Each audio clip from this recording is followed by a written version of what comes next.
நீங்களும் பிஎம்இஜிபின்ற ஸ்கீமில் 10 லட்ச ரூபாய்க்கு 3 லட்ச ரூபா, அதாவது கிராமமாக இருந்தால் 3 லட்ச ரூபா, டவுனாக இருந்தால் 2 லட்ச ரூபா மானியம் வாங்கணும்னு நினச்சிங்கன்னா நான் சொல்கிறது இல்லை நக்கல் பண்ணலை. நான் எதுக்கு சிரிக்கிறேங்கிறத சொல்கிறேன். இந்த சர்டிஃபிகேட்லாம் இருந்துச்சுன்னா போதும், நீங்கள் வந்துட்டு மானியம் வாங்கிடலாம். இருங்க, நான் ஒவ்வொரு சர்டிஃபிகேட்டாக முதல்ல பேக்ரவுண்டில் திருப்பி காமிக்கிறேன். அதுக்கப்புறம் உங்களுக்கே தெரியும் இந்த ஒவ்வொரு சர்டிஃபிகேட்டும் எப்படி வாங்கினேன். இது வாங்குறதுக்கு பேசாமல் மானியமே வேணாண்டா, நான் வண்டியை பொழைச்சிக்கிறேன்டா, இந்த வாங்குற நேரத்துக்கு நான் வந்து டிவியை அடைச்சிடலாம் அப்படின்னு நீங்கள் யார் யார் யோசிக்கிறீங்கிறத கமெண்ட்டில் சொல்லுங்கள். இருங்க திருப்பி காமிக்கிறேன். தெரியுதா? எப்படி எப்படி அடிக்க வச்சிருக்கேன் பாருங்க பாய் மேலே. ஃபஸ்ட்டு வந்துட்டு இது வந்து பேன் கார்டு. இது வந்து நான் எந்த பேங்க்கில் இது லோன் வாங்குறேனோ தரணும்னு ஒத்துக்கிட்டாங்க. அதுக்கப்புறம் வந்துட்டு அதோட பேங்க் பாஸ்புக்கு.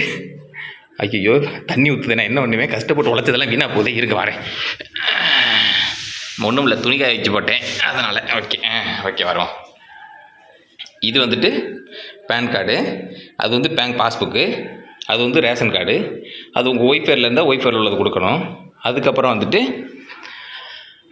அந்த prime minister employment generation program நம்ம அப்ளை பண்ணதுக்கான அந்த 2 ரிசிப்ட்டு, அதை வாங்கி கொண்டு எங்கே கொடுக்கணும், பேங்க்கில் கொடுக்கணும். அதுக்கப்புறம் அந்த கொட்டேஷன் அமௌண்ட் போட்டிருப்பாங்கல்ல, அதை வெரிஃபை பண்ணி அதுக்கு ஒரு டாக்குமெண்ட் கொடுப்பாங்க, அதை வாங்கி கொண்டு கலெக்டர் ஆஃபீஸில் கொடுக்கணும். அதுக்கப்புறம் இது ப்ராஜெக்ட் ரிப்போர்ட்டு. அதில் என்ன கொடுமைன்னா பிஎம்இஜிபிக்கு சிஎம்இஜிபின்னு போட்டு வச்சுருக்காங்க பாருங்கள். எங்கே நல்லா லோன் வாங்கி லோனு அலைஞ்சது தான் மிச்சம். அதுக்கப்புறம் இது என்னென்னா இந்த உத்தியம்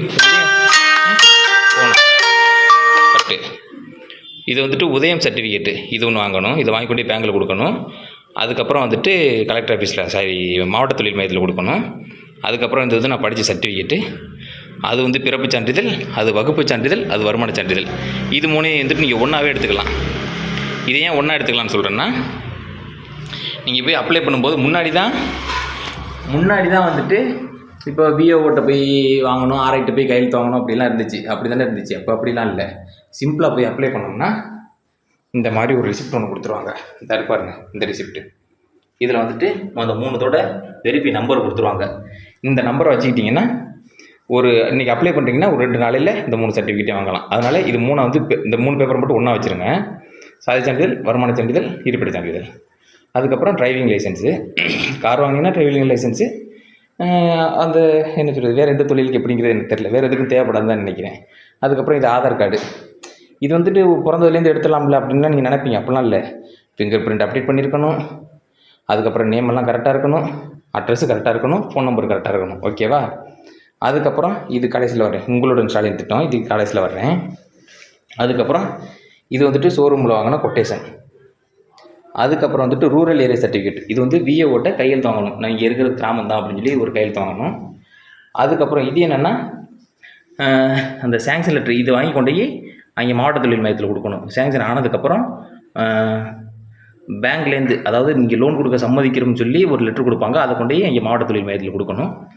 இது வந்துட்டு இப்போ எனக்கு இது ஐடிஆரில் நான் ஃபைல் பண்ணலை, ஏன்னா அந்தளவுக்கு எனக்கு வருமானம் இல்லை. அதனால் வந்துட்டு என்னோடய ஸ்டேட் பேங்க்கு 6 மாத, அதாவது நான் 2 பேங்க் வச்சுருந்தேன், ஸ்டேட் பேங்க்கும் யூனியன் பேங்க்கும். அதோட 6 மாதம் இன்கம் கேட்டிருந்தாங்க. எங்கே? பேங்க்கில், சென்ட்ரல் பேங்க்கில். இந்த உதயம் சர்டிஃபிகேட் எதுக்கு தெரியுமா? அந்த உதயம் சர்டிஃபிகேட் வந்து எனக்கு எடுத்தது, நான் தொழில் பண்ண போகிறேங்கிறதுக்கு. இந்த உதயம் சர்டிஃபிகேட் கொடுமையை கேளுங்க. இது வந்துட்டு இது பேங்க்கில் கேட்டே ஆகிட்டாங்க, கொடுத்தே ஆகணுங்கிற சுச்சுவேஷன் கைப்போச்சு. இது என்னென்னா வந்துட்டு அந்த ஷோரூமோட உதயம் சர்டிஃபிகேட்டு. அதுக்கப்புறம் வந்துட்டு கேவிஐசின்னு ஒரு சர்டிஃபிகேட். இதுதான் இவங்க தான் நமக்கு பணம் போட்டு விடுவாங்கன்னு நினைக்கிறேன். இவங்க தான் நமக்கு இவங்க வந்துட்டு கரெக்டாக டியூ கட்டுறாங்க அப்படின்னு சொல்லி இதை ஃபாலோ பண்ணுறவங்க இவங்க தான், கேவிஐசி. இப்போது எதில் விட்டேன்? ஓகே. அதுக்கப்புறம் இருக்குல்ல, இந்த கேவிஐசி ஃபார்ம் வரணும்னா இது ஃபஸ்ட்டு வரும். ஃபஸ்ட்டு நம்ம ஒரு அப்ளிகேஷன் ஓப்பன் பண்ணி அந்த வீடியோலாம் நம்ம பார்த்து 11 நாள் பார்த்து எக்ஸாம் எழுதணும்னா இந்த சர்டிஃபிகேட் வரும்.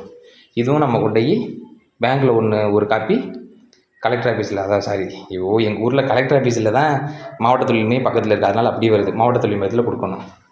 இப்போ இதெல்லாம் நான் வாங்கி கொண்டு கொடுத்தாலும் என்னால் அப்ளை பண்ண முடிஞ்சு, ஃபார்வர்ட் ஆகலை. அப்போது தான் எனக்கு கை கொடுத்தது உங்களுடன் ஸ்டாலின் திட்டம். அதில் நான் அப்ளை பண்ணி கொடுத்தோன்னே எனக்கு அதாவது ஃபார்வர்ட் ஆகிடுச்சு ஈஸியாக. அப்போது வெறும் இவ்வளவு சர்டிஃபிகேட் உங்களிடம் இருந்தால் போதும், நீங்கள் 2,76,000 அதாவது எனக்கு வந்துட்டு 8 லட்ச ரூபாங்கிறதுனால 7 சம்திங். அதனால எனக்கு வந்துட்டு அந்த 2,76,000.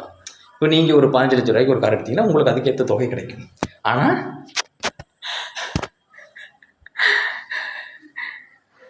இதெல்லாம் கொஞ்சம் அலைஞ்சு திரிஞ்சு வாங்குற அளவுக்கு உங்களுக்கு பொறுமை வேணும். நீங்கள் நினைக்கிற மாதிரி அவ்வளோ கஷ்டம்லாம் இல்லை. என்ன மாதிரி வேலை வெட்டி இல்லாத ஆளுகளுக்கெல்லாம் ரொம்ப ஈஸியான ஒரு செயல்பாடு அது. இப்போ தெரியுதா நான் எதுக்காக ஸ்விக்கியில் ஃபுட் டெலிவரி பண்ணேன்னு? இங்கேருந்து வாங்கி கொண்டு அங்கே கொடுக்கணும், அங்கேருந்து வாங்கி கொண்டு இங்கே கொடுக்கணும், இந்த பேப்பர் வாங்கி கொண்டு மாவட்ட தொழில் மையத்தில் கொடுக்கணும், இந்த பேப்பர் வாங்கி கொண்டு பேங்க்கில் கொடுக்கணும், இந்த பேப்பர் வாங்கி கொண்டு மாவட்ட தொழில் மையத்தில் கொடுக்கணும், இந்த பேப்பர் வாங்கி கொண்டு ப்ரொசீஜரில் கொடுக்கணும். இதில் ஒரு சான்றிதழ் இது என்னது இந்த ஆதார் கார்டில் நேமு திடீர்னு பார்த்தா அட்ரஸ் 235க்கு 245 இருக்குது, அதை போய் மாற்றணும். ஃபோன் நம்பர் திடீர்னு அப்டேட் ஆகாது, மெசேஜ் வராது, அதை ப்ராப்பராக அப்டேட் பண்ணணும். திடீர்னு பார்த்தா ஃபிங்கர் பிரிண்ட் இல்லைன்னு சொல்லுவாங்க, அதை அப்டேட் பண்ணணும். அப்புறம் வந்து இந்த வருமான சான்றிதழ், சாதி சான்றிதழ் ஏற்படுத்துறது இதில் 3 ஏதோ ஒன்று கேட்டாங்க, என்னென்னு தான் மறந்துட்டேன். நீங்கள் போய் அப்ளை பண்ணும்போது ஒன்றும் பிரச்சனை இல்லை, 3க்குமே ஒரே சார்ஜஸ் தான். சிம்பிள். அந்த பிரிண்ட் எடுக்கிறது மட்டும் 20, 40, 60 ரூபா கொடுத்து நினைக்கிறேன். மற்றபடி எக்ஸ்ட்ரா காசெல்லாம் வாங்குறதில்ல. பர்ஃபெக்டாக ஒரே நேரத்தில் வந்துடுது, 3மே ஈஸி. எடுத்து வச்சுங்க, எதுக்காது யூஸ் ஆகும். இந்த சர்டிஃபிகேட்லாம் நீங்கள் வாங்குறீங்க, நீங்களும் வந்துட்டு என்ன மாதிரி மானியம் வாங்குறீங்க, சாதிக்கிறோம். ஒருத்தர் வந்து ப்ராஜெக்ட் ரிப்போர்ட்டை பற்றி கேட்டிருந்தாரு. ப்ராஜெக்ட் ரிப்போர்ட் வந்துட்டு நான் இதை காமிக்கணும்னு நினைக்கிறேன். ஆனால் என்னென்னா அந்த பிஎம்இஜிபி வந்துட்டு அதே ஆரம்பத்தில் சிஎம்இஜிபின்னு இருக்குது. அதுலேயுமே வந்துட்டு இந்த ரன்னிங் வெஹிக்கிள்லாம் வந்துட்டு அதெல்லாம் இது நிறைய மாற்றங்கள் வரணுமா. அது வந்துட்டு இப்போ என்னோடய ப்ராசஸிங் எப்படின்னா வந்துட்டு அந்த கொடுக்குற அதாவது அந்த கொடுக்குறோங்கிற அது இதுக்கு வந்துருச்சு. அதனால் வந்துட்டு இப்போ அதை போய் அவங்க நோண்டி அதை நான் அவங்க மாற்ற விரும்பலை. ஏன்னா அது வந்துட்டு அது எரர்னு காமிச்சா தான் நம்ம திரும்ப ரீஅப்லோட் பண்ணணும். அந்த பிஎம்இஜிபிக்கு சிஎம்இஜிபின்னு மாறியே அதையே அப்ரூவல் பண்ணிட்டாங்க. ஐயா, இதை எதுவும் அதிகாரிகள் பார்த்துட்டு கேன்சல் பண்ணிவிடாதீங்க. நானும் உண்மையிலே சிரமப்படுறேன். இங்கே பாருங்கள், எதை காட்டுறது, இங்கே பாருங்க, பச்சை கலர் பெண்ணின்னு போட்டிருக்கேன். நான் உண்மையிலே கஷ்டப்படுறேன்.